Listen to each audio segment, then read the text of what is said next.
Waislamu takbir. Haya, hebu mpatie bwana Wanyango.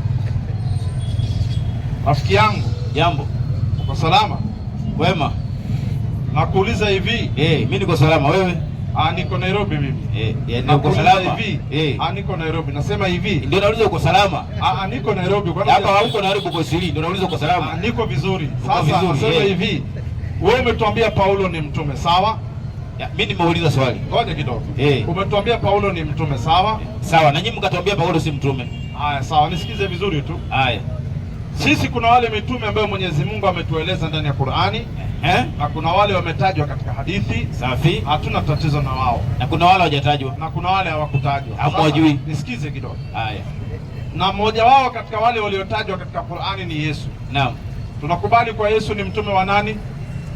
Kwa maneno yako ni mtume wa Mungu.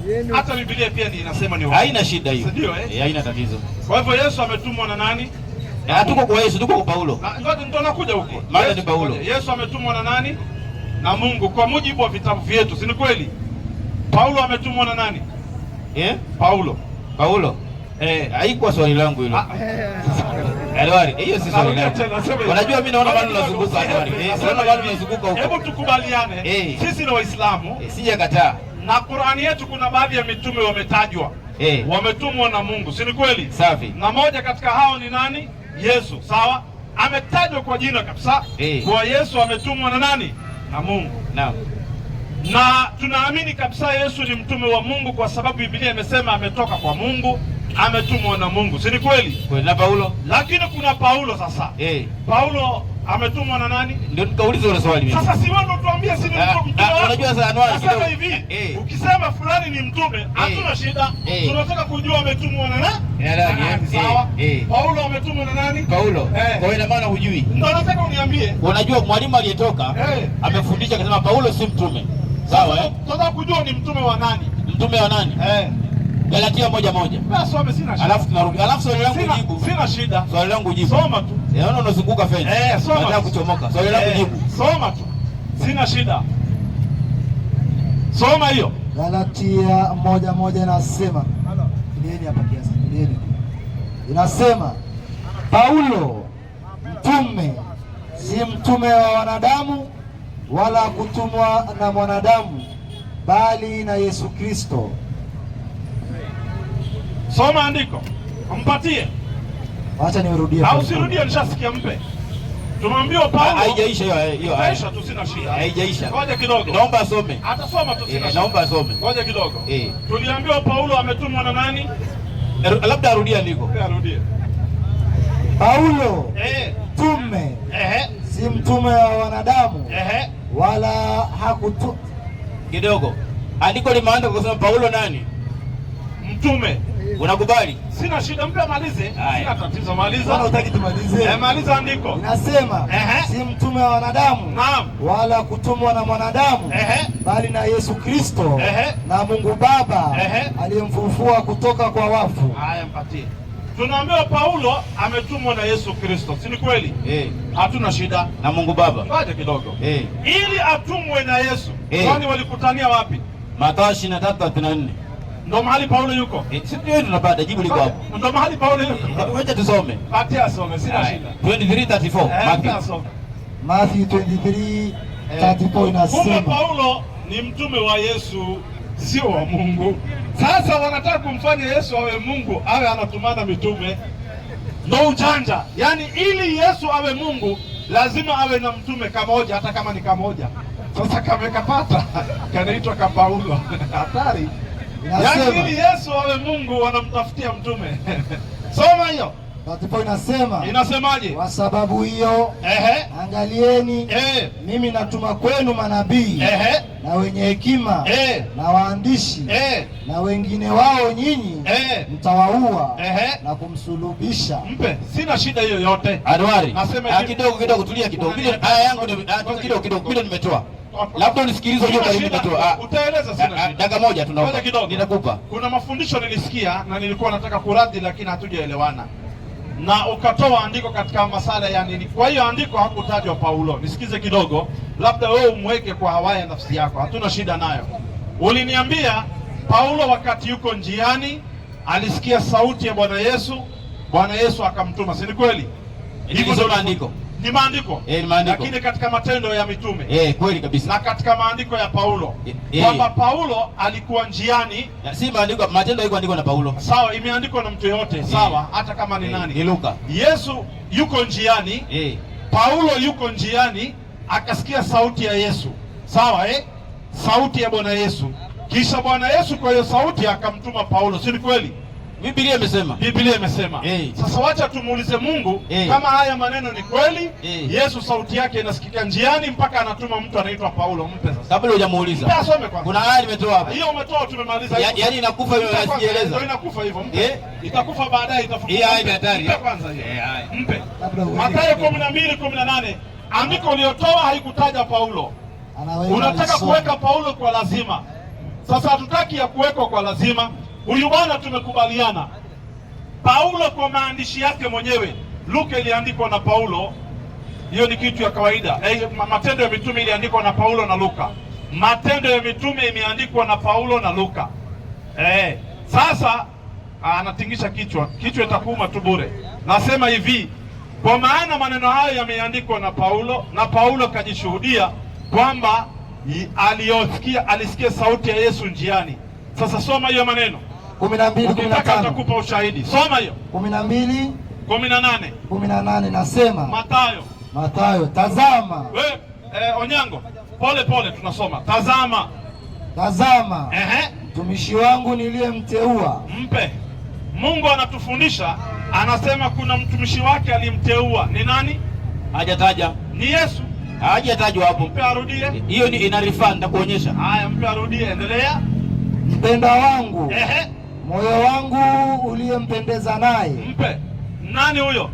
Huyo 42:1 Isaya ndio huyo hapo. Asome, sina shida. Soma. Unajua ile andiko. Sina shida. Utaruka. Soma. Naitwa mental gymnastics.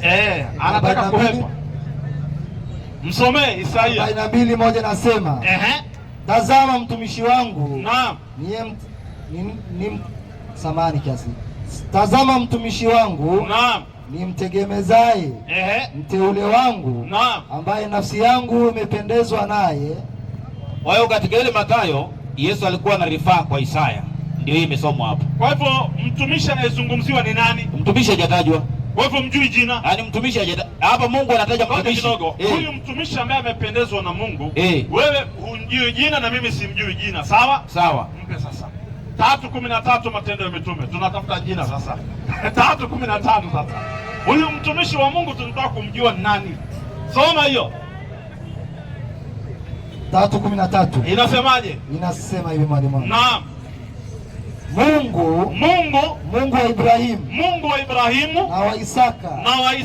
Na wa Yakobo. Mungu wa baba zetu. Amemtukuza mtumishi wake Yesu. Ati nini? Amemtukuza mtumishi wake Yesu. Mpe. Huyo mtumishi anaitwa nani? Hapa mtumishi anatajwa ni Yesu. Na watumishi ni wengi. Tumekubaliana. Si mmoja peke yake. Subiri kidogo. Tumekubaliana mtumishi ni Yesu. Sasa subiri kidogo. Paulo ndiye ameandika. Paulo ndiye ameandika. Mtume wa Mungu. Tumekubaliana kabisa. Sijasema ni mtume wa Mungu kaandika. Nasema hivi, tukubaliane mtumishi huyu ni Yesu. Au unakataa bado? Mimi nakubali maneno ya Paulo. Kwa hivyo Mathayo 12:18 Yesu ni mtumishi, unakubali? Mathayo 12:18 ni mtumishi mwingine anatajwa hata kama si Yesu, sawa? Sio Yesu. Basi ni Muhammad. Si Muhammad. Mbona nakataa? Kwa nini? Kwa hivyo kuna mtumishi bila jina. Iko hapo. Unajua kwa nini si Muhammad? Sasa Mungu anasema roho yake. Subiri. Hiyo umehepa, tumeweka cancel. Sasa tunamhoji Paulo mwenyewe. Sasa naomba hivi. Ngoja kidogo. Tunamhoji, sisi tunamkataa Paulo kwa sababu ya maneno yake mwenyewe. Sasa moja katika maneno usikilize. 11:13 wa Korintho wa pili. Sikiliza mafundisho ya Paulo. 11:13 wa Korintho wa pili. 11:13. Soma harakisha. Korintho wa pili mwalimu. 11:13 nasema. Na Onyango, tukubaliane hapo. Paulo ni mtume, umekubali kwa maneno yako, unasema ni mtume. Na mimi sina shida. Ni mtume wa aina gani tutakuja kumwelewa baadaye mbele ya safari. Sasa soma. Nasema.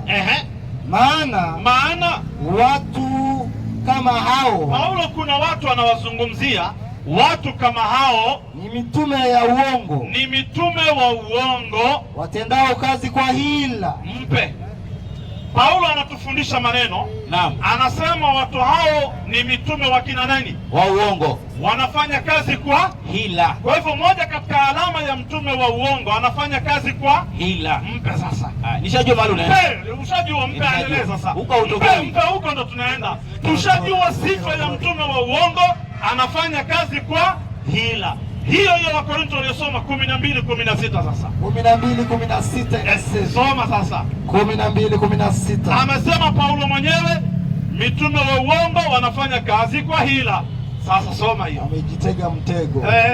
Nasema lakini na iwe hivyo. Paulo anaongea, anasema lakini na iwe hivyo.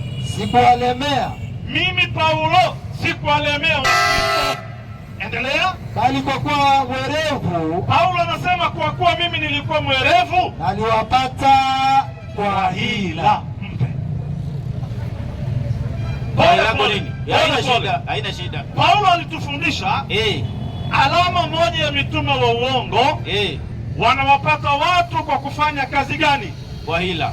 Na Paulo mwenyewe anatueleza aliwapata nyinyi kwa sio nyinyi nani? Mpe arudie tena. Arudie. Sio Wakristo wametajwa. Sio Wakristo wametajwa. Alafu jambo la pili. Sawa, subiri, mpe arudie. Aliwapata kwa hila wakati gani? Mpe arudie. Wakati wowote, mpe arudie. Paulo ni Paulo tu. Mpe arudie. Inasema tena, lakini na iwe hivyo. Mimi sikuwalemea. Naam. Bali kwa kuwa mwerevu. Kwa kuwa mwerevu aliwapata kwa hila. Mpe. Kwa andiko hiyo Paulo aliwapata watu hao kwa hila. Watu gani hao? Subiri, tutakuja watu gani? Kwa hivyo Paulo alikuwa anafanya kazi kwa Paulo zamani. Zamani sawa.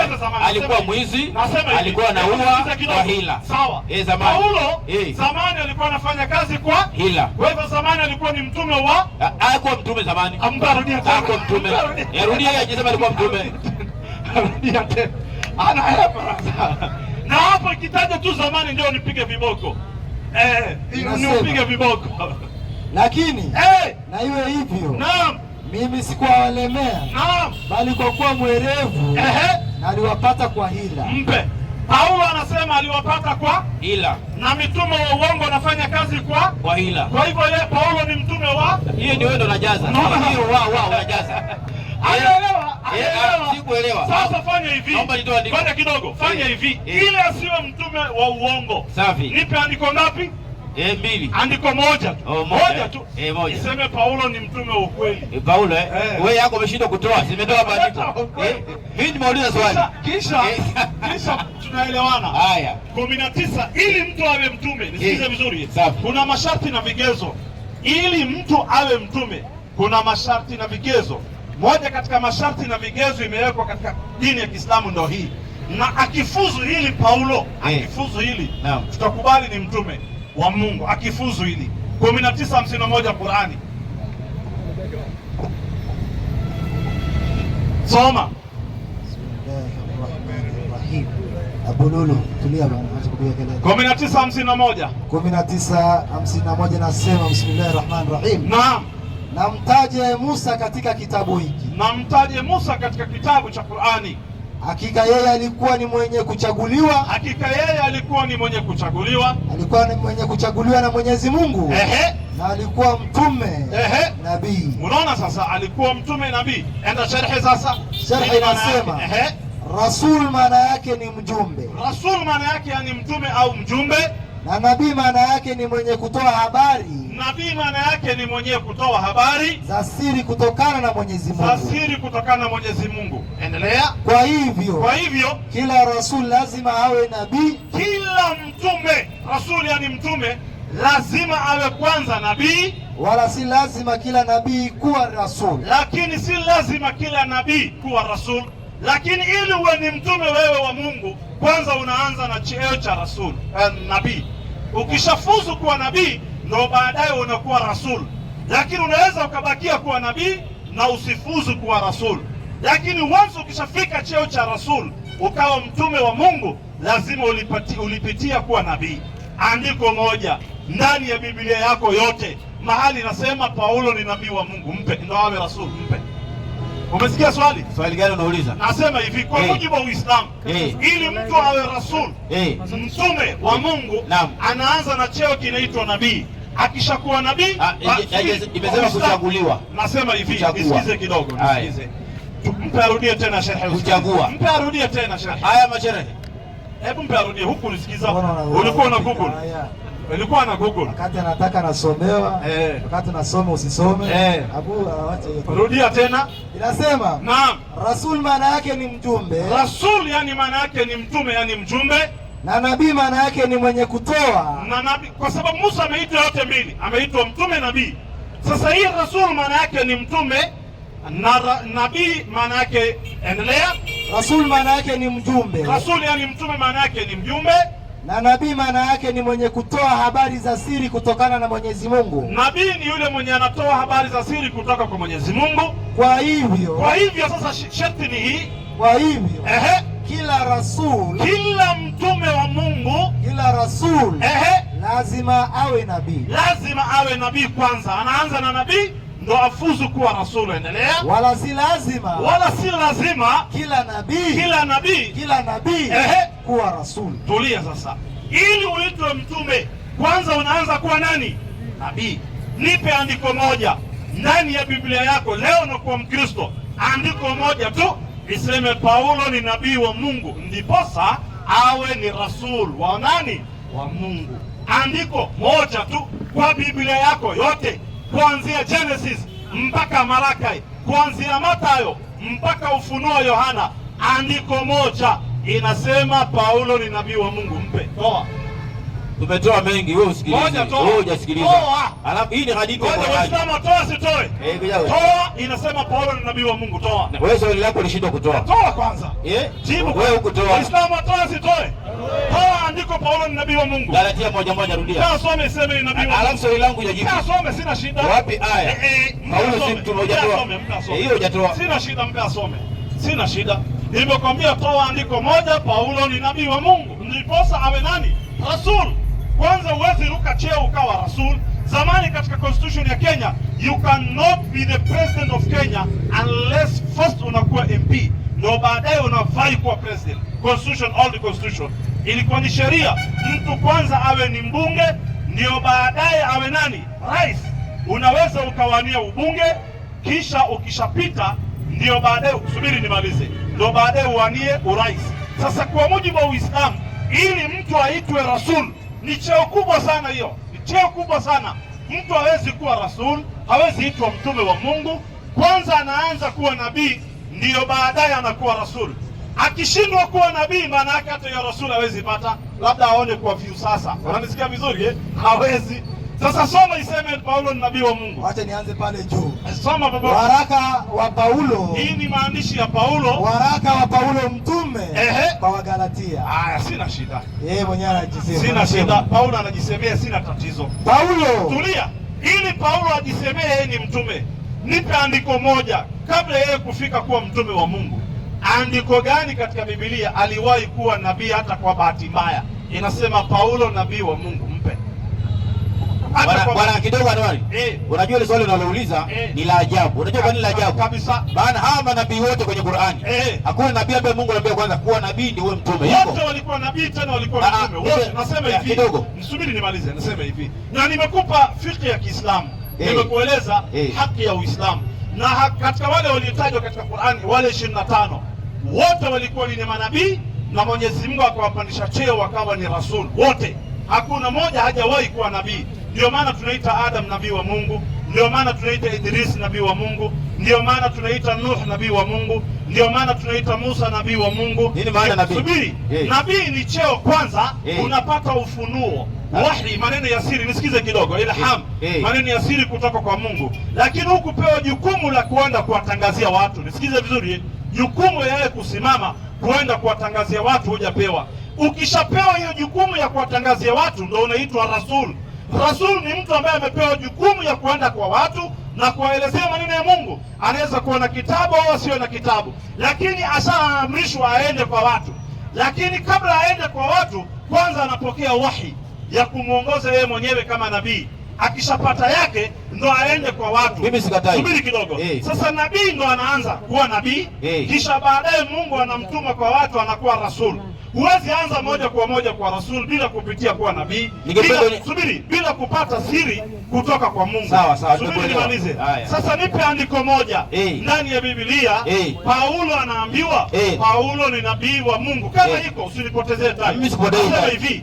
Onyango, tafadhali usinipotezee time. Mimi sipotezi time. Kama iko wewe kawaida yako unasemaga kwa vile unavyotaka. Kwa hiyo maneno yako hakuna. Wewe unasemaga hivyo kama hakuna. Mimi naomba hivi. Subiri, kama iko wewe unatoaga.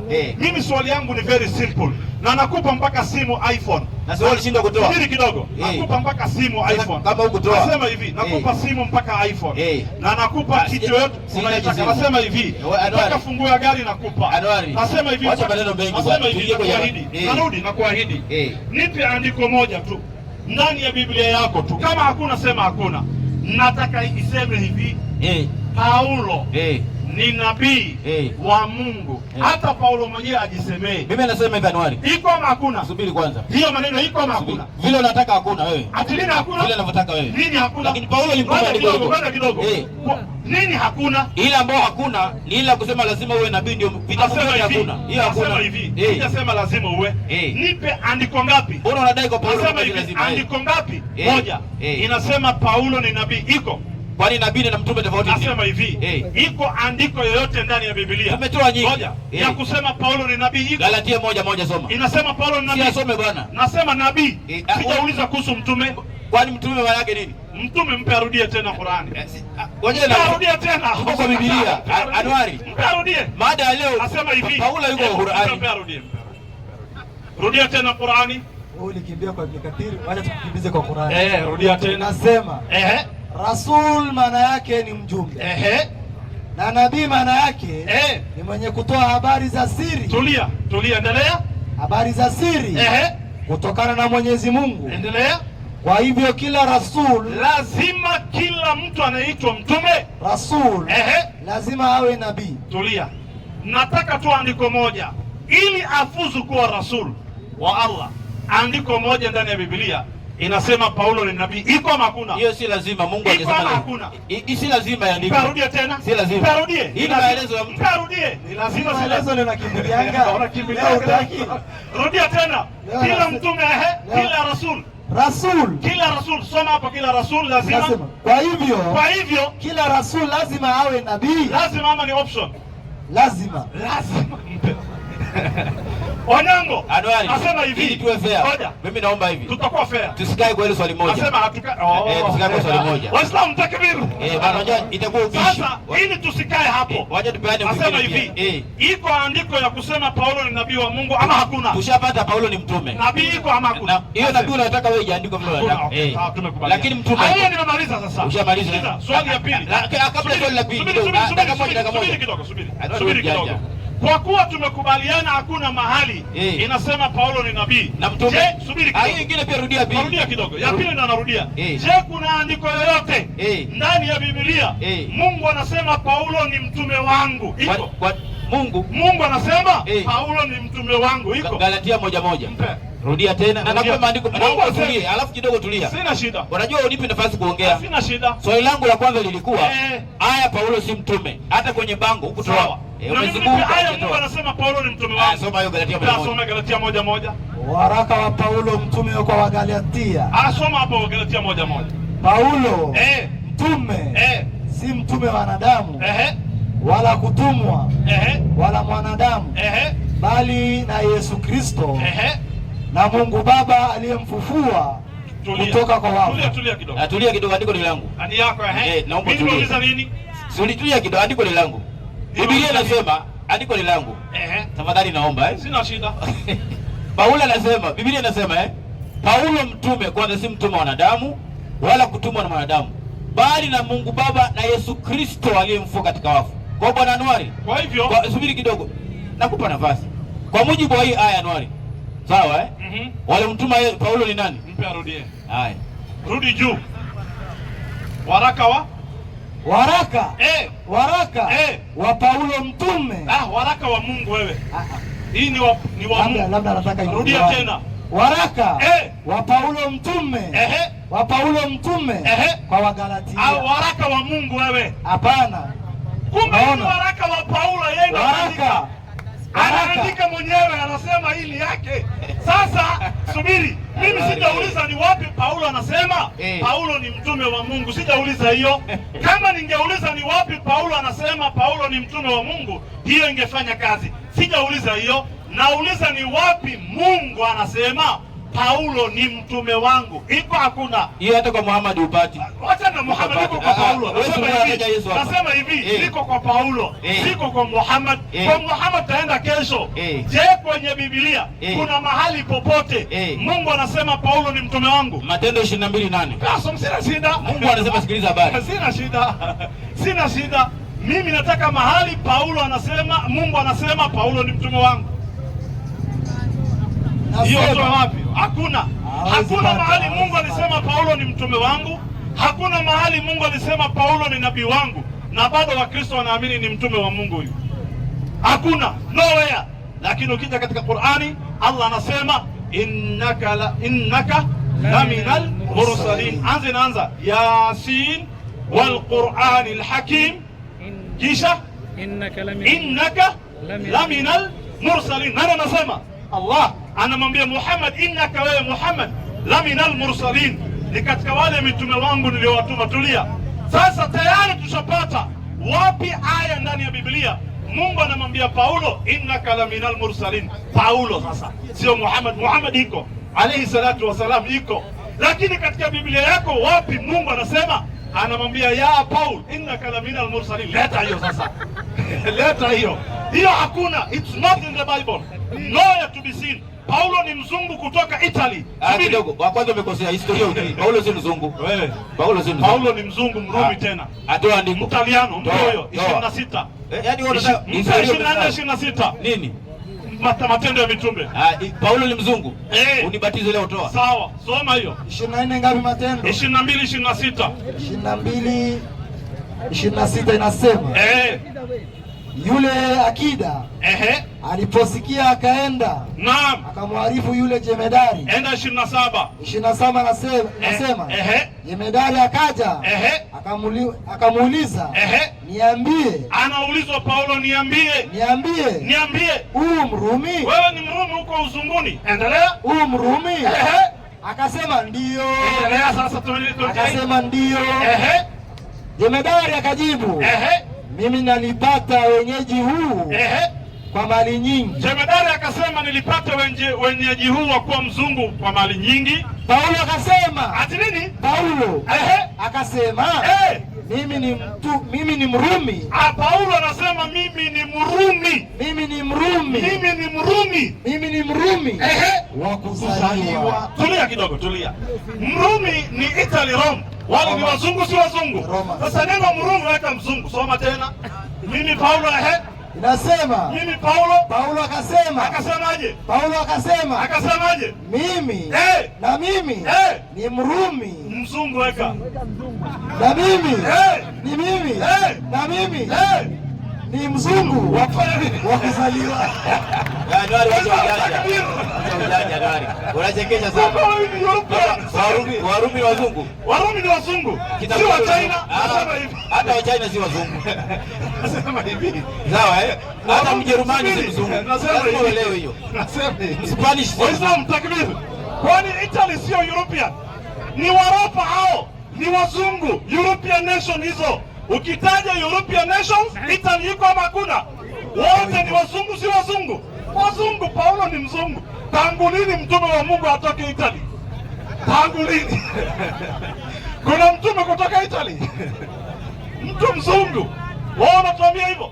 Kisha maneno na imani ya uzunguni ndio mnahubiriwa nyinyi kanisani. 1:7 Warumi sasa. Na 1:7. Imani ya Italy ya wazungu ndio imani ambayo inahubiriwa kanisani, sio ya Mungu. Ya Mungu kitambo mliacha. Ukitaka mitume wa Mungu wote wametoka Middle East. Unaona mahali sasa hivi vurugu iko, vita iko Iraq, huko Baghdad, Basra ndio mahali Nabii Ibrahim alikuwepo, huko Iraq, huko Babylon. Ukitoka huko ukuje mpaka hapa Iran, Fursi, huko manabii walipita, mpaka ukuje Palestine, mpaka Saudi, Maka, Madina. Hiyo area yote ndo ardhu Sham, ardhi ambayo manabii walipita, ndo Hijaz na Hijaz. Hizo ndo mahali manabii wa Mungu walipita, na huko ndo wamezikwa na makaburi yao ziko. Kwa taarifa yako, kuna manabii wamezikwa eneo za Iraq, kuna manabii wamezikwa eneo za Palestine, na kuna manabii wamezikwa eneo za Hijaz hata Iran na Iran. Mtume Daniel alayhi salam, wote wamezikwa huko, lakini hakuna mtume aliwahi zikwa US. Tafuta, hakuna mtume alikuwa UK. Wewe tafuta. Nadhani kuna moja. Shosho. Helen Tiwaita huyu alizikwa. Soma hiyo andiko 1:7. Soma hiyo. Warumi inasema.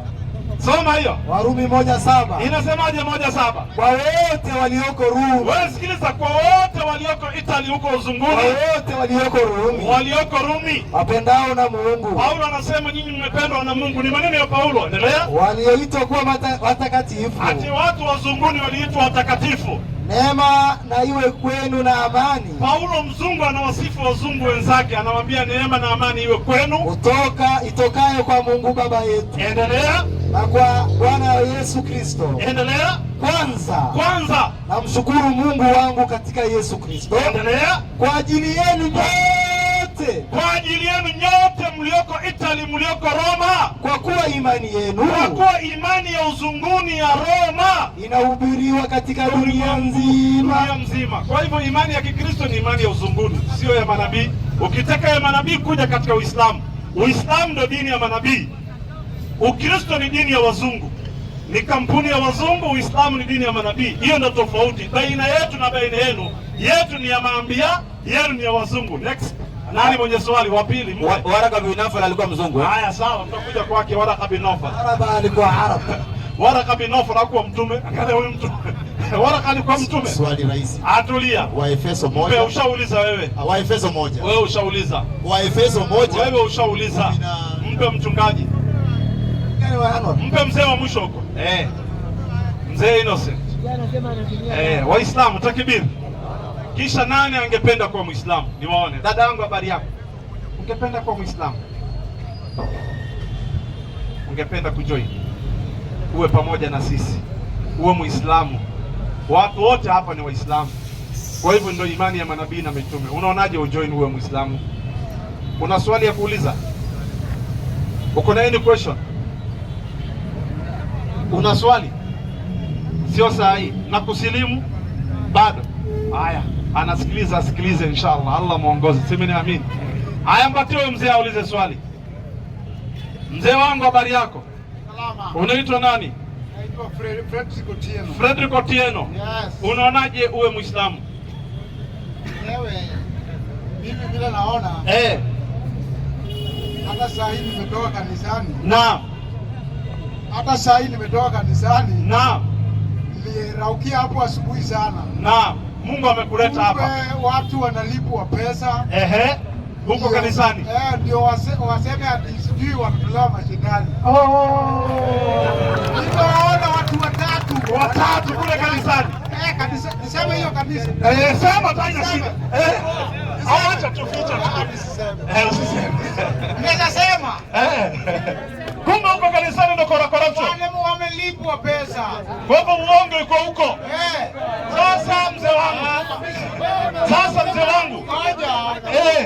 Mimi mwenyewe mpaka nimehubiri mpaka kwa TV. Wacha sasa Ramogi TV. Ulihubiri? Nilihubiri Injili. Na sasa Hope TV nilihubiri Injili. Hope ya kila yuzungu pia. Masha. Sasa mzee wangu.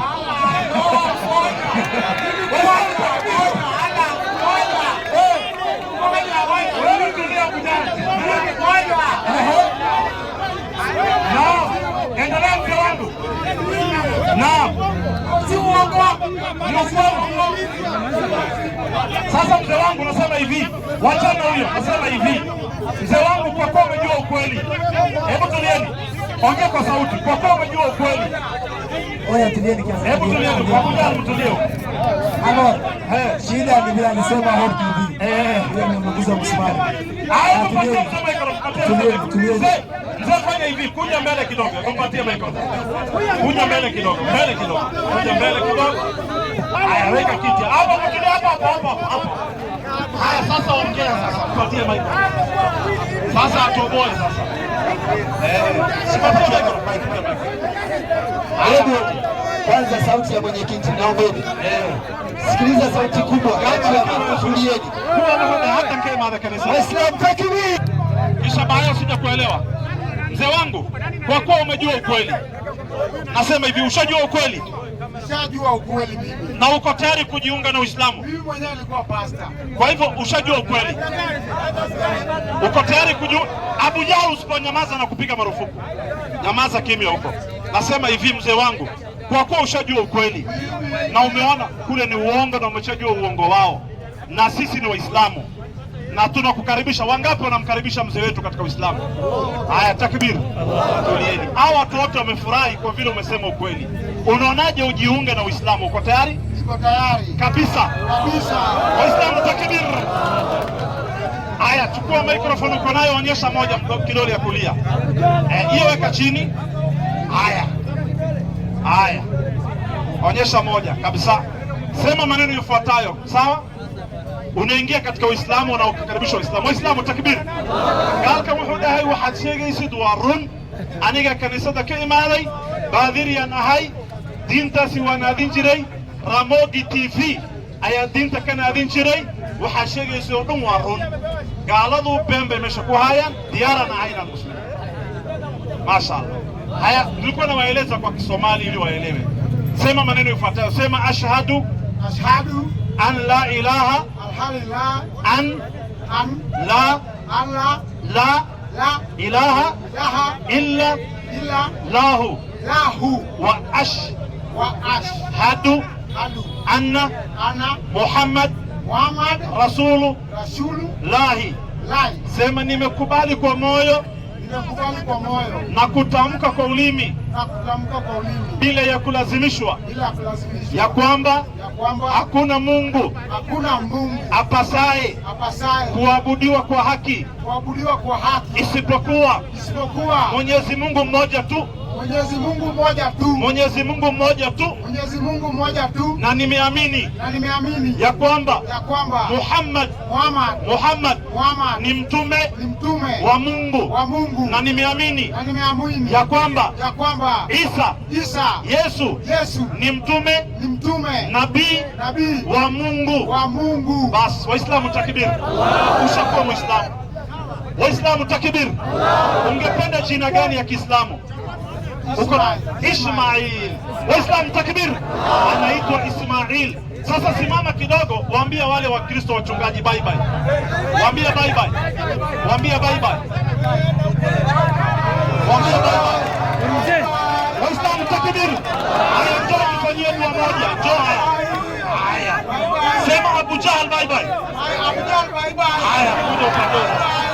Haya, mwite hapa sasa. Waislamu takbir. Haya, kuja hapa. Nataka utufanyie dua moja. Unaona mzee wangu? Kuja upande, kuja na microphone, kuja na microphone. Mpe microphone, kuja hapa. Mzee wangu, njoo simama hapa, njoo. Wewe tayari Mwenyezi Mungu amekuteua na amekusamehe madhambi yako yote. Tuombee kitu moja tu, sisi sote hapa. Wewe pamoja na sisi, tuombee kwa Mungu, useme Mungu, sisi sote atupatie janna. Sawa eh? Sema Mungu, tunakuomba sisi sote, mimi ni mja wako, nimejisalimisha kwako, waliohudhuria hapa na wale ambao hawako, ya Allah, tupatie janna, tupatie paradiso, tusamehe madhambi yetu, tusamehe makosa yetu, tukubalie saumu yetu, na ututie katika janna yako. Amin ya rabbal alamin. Mashaallah, takbir. Tupatie kiti akae pale. Waislamu takbir. Haya, kaa pale. Haya, Abu Jahal mchungaji atatoka, ameacha kondoo tena, anahubiri Hope TV. Hope TV ni yenu nyinyi. Ayaga askana kuwas. Hope TV wa kanisadooda. Waxaa laga leeyahay kanisadooda. Hope TV ni yenu. Hope TV ni yenu na mtu ashatoka. Kanisadooda ka soo baxay. Tii ayaga ilaa ayano ka soo baxay. Takbir. Takbir. Hajasema amehubiri hivyo lakini amesema walikuwa wamepeana pesa kufanya miujiza. Walikuwa wanafanya miujiza huko na ni mchungaji na mhubiri Ramogi TV. Ramogi TV ni TV ya Kijaluo, inajulikana na ni TV ya kina Onyango ya kina hawa. Hii hawa. Na jamaa ametoka huko. Waislamu takbir.